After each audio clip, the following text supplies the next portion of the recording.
this is Geoff Tate, and you're listening to Sonic Perspectives.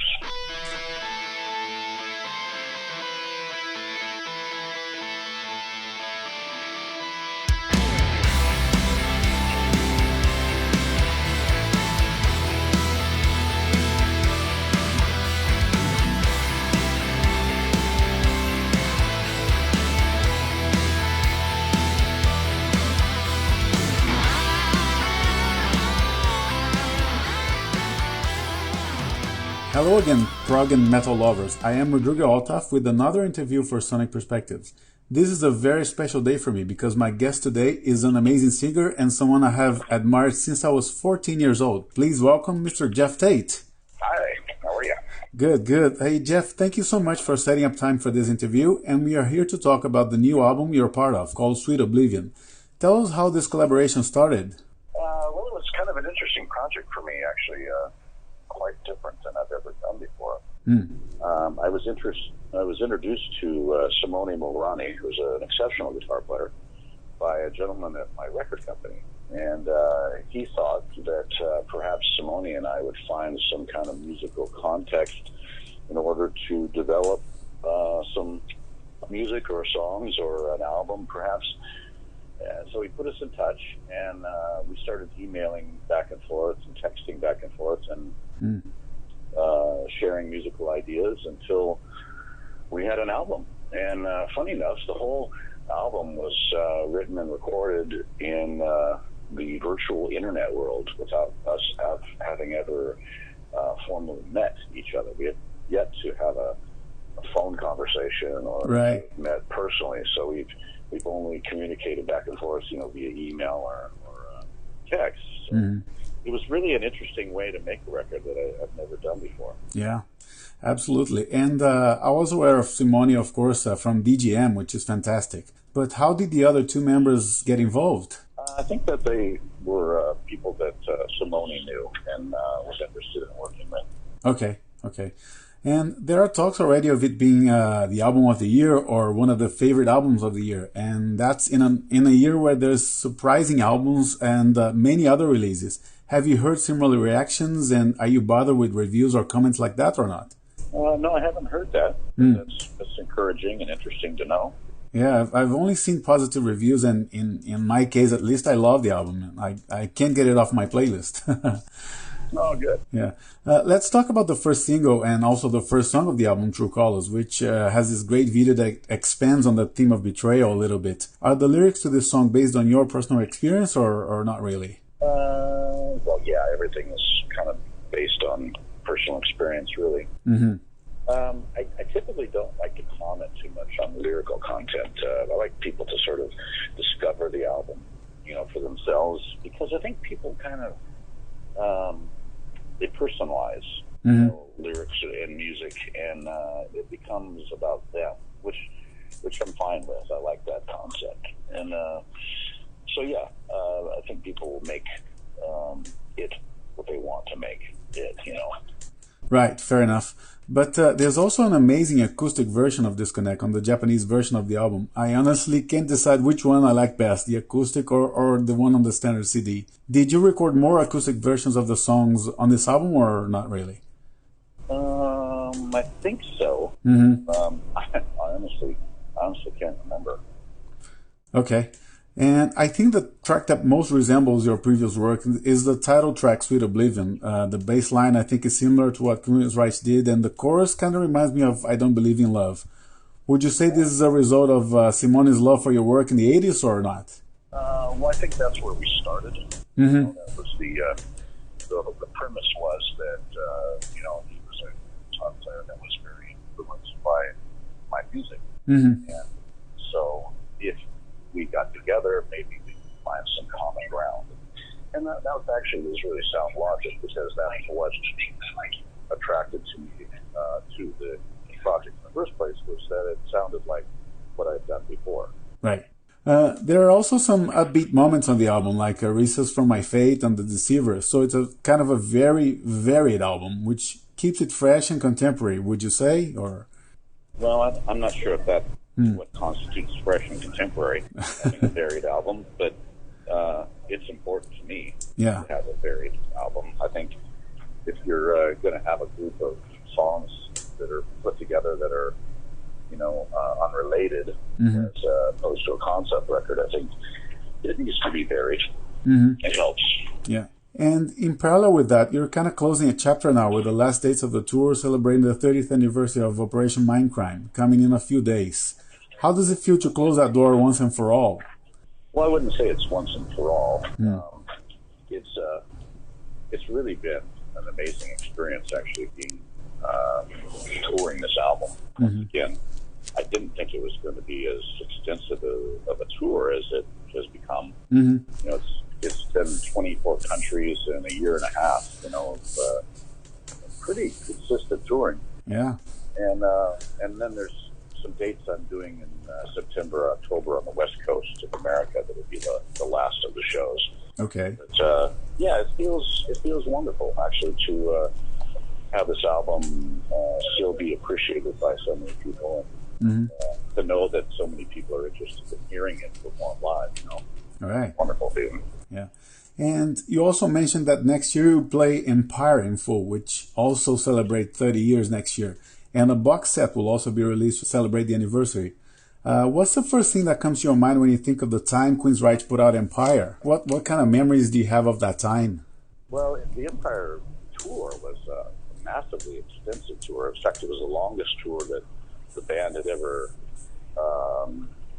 undertaken. And it went to a lot of places, and it was kind of a really busy time, with so many tour dates, so many appearances. We did all kinds of different award shows and things like that, which we'd never done before. It was kind of putting the band in a completely different scenario than we'd ever been involved with before. So it was kind of a period of time of being introduced to new concepts and new ways of doing things, and sort of a period of time where we were kind of evaluating our own existence and our own importance and that kind of thing, which I think is a healthy thing to do, Right. Kind of a little introspection. Absolutely. Yeah, it was a good time.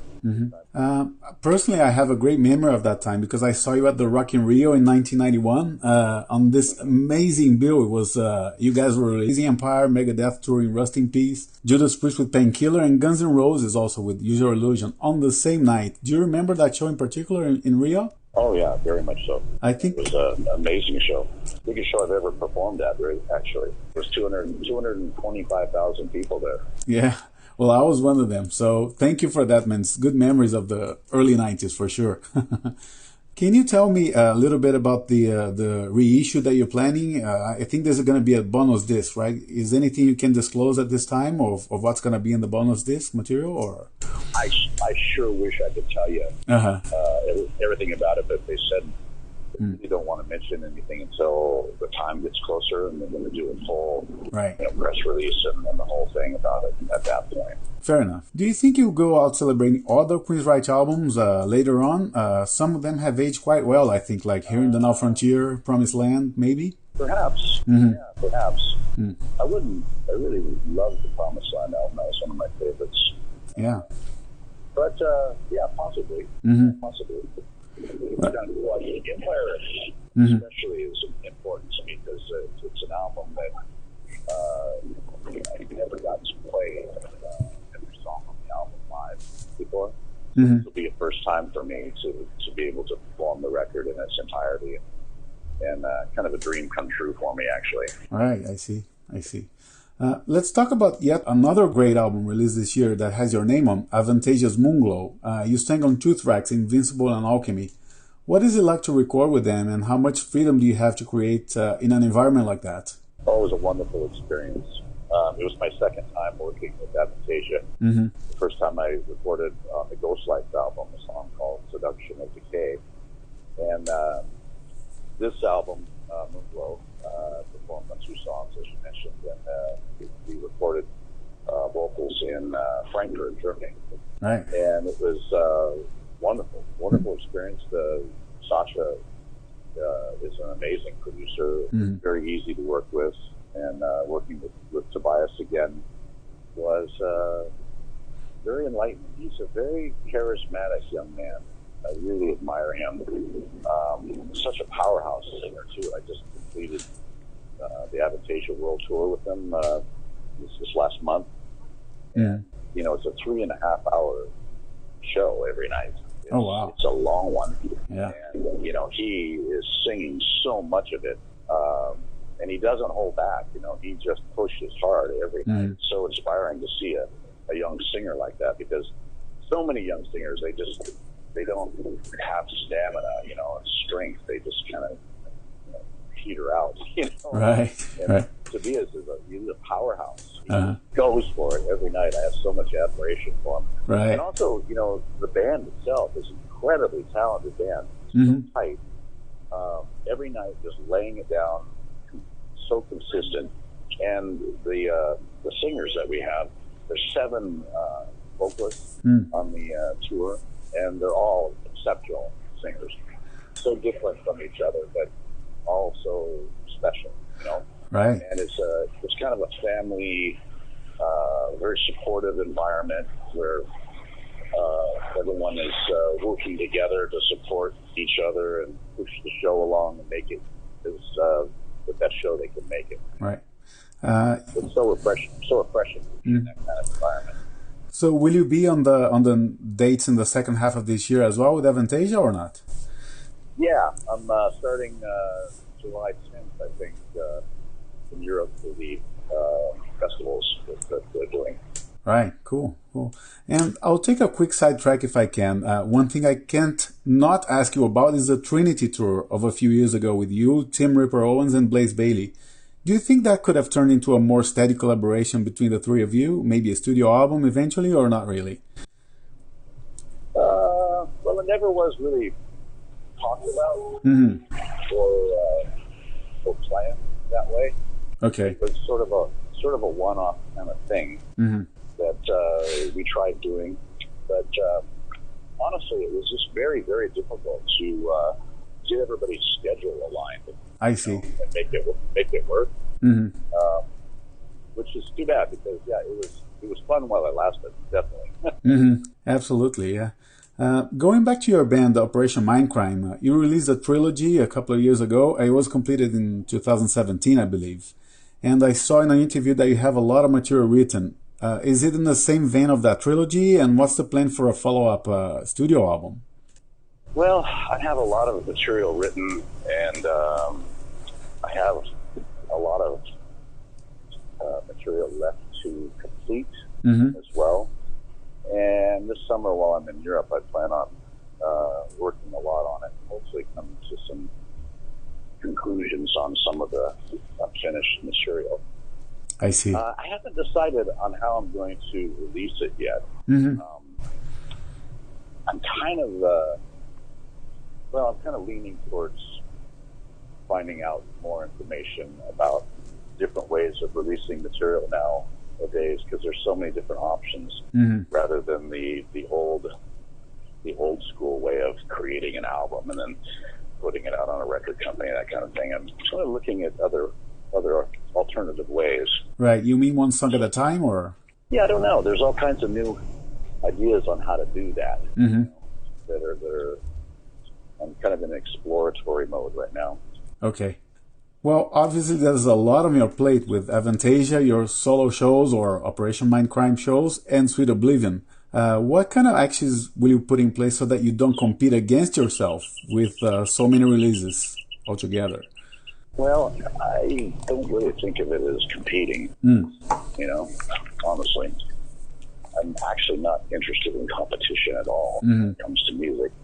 I don't think of it in those terms. You know, it's not a sporting event for me. Yeah, I mean, marketing-wise, I'm competing for attention with the fans, you know? That's what I meant. Yeah, well, that's something I don't ever get into. So. Right. I understand, yeah. And coming back to Sweet Oblivion, do you think there will be eventually a tour to play this material, or will you play this material with your solo band, or what's the plan? I don't have a plan, actually.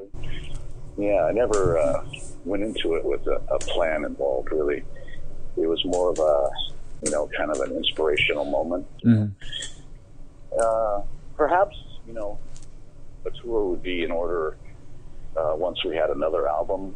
I see. In place.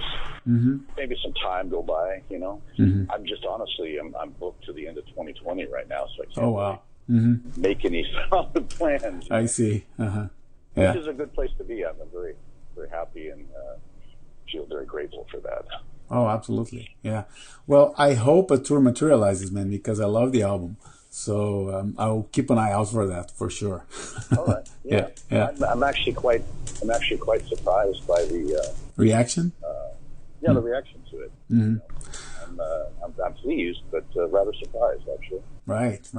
Well, Geoff, this has been a pleasure, man. All the best with the new album and your new endeavors in the future. And I hope to see you live sometime soon. Okay? Okay. All right. Thanks for the interview. Thank you so much, man. Thanks. Take care. Bye-bye. Okay, folks, thank you for listening, and I hope you enjoyed this interview with Geoff Tate. I encourage you to follow on the usual social media channels, Facebook, Twitter, and YouTube. And also, you can find all things rock, metal, prog, and any other genre on our page, www.sonicperspective.com. We're going to leave now with a song from Geoff Tate's new project, Sweet Oblivion, entitled Disconnect. Take care and rock on. I wake up and remember how silent is the rain.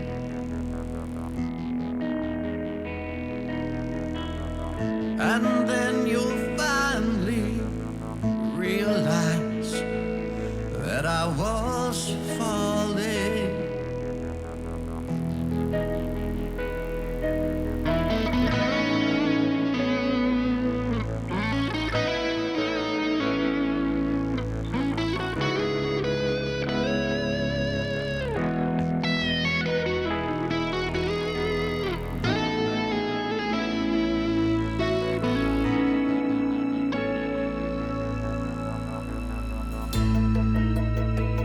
This gray November, I'm not calling for help. I'm trying to hold on to what I've been and to all I believe. I guess I'm lonely now. I'm staring at this black cell phone display. I'm waiting for a word that never comes. And how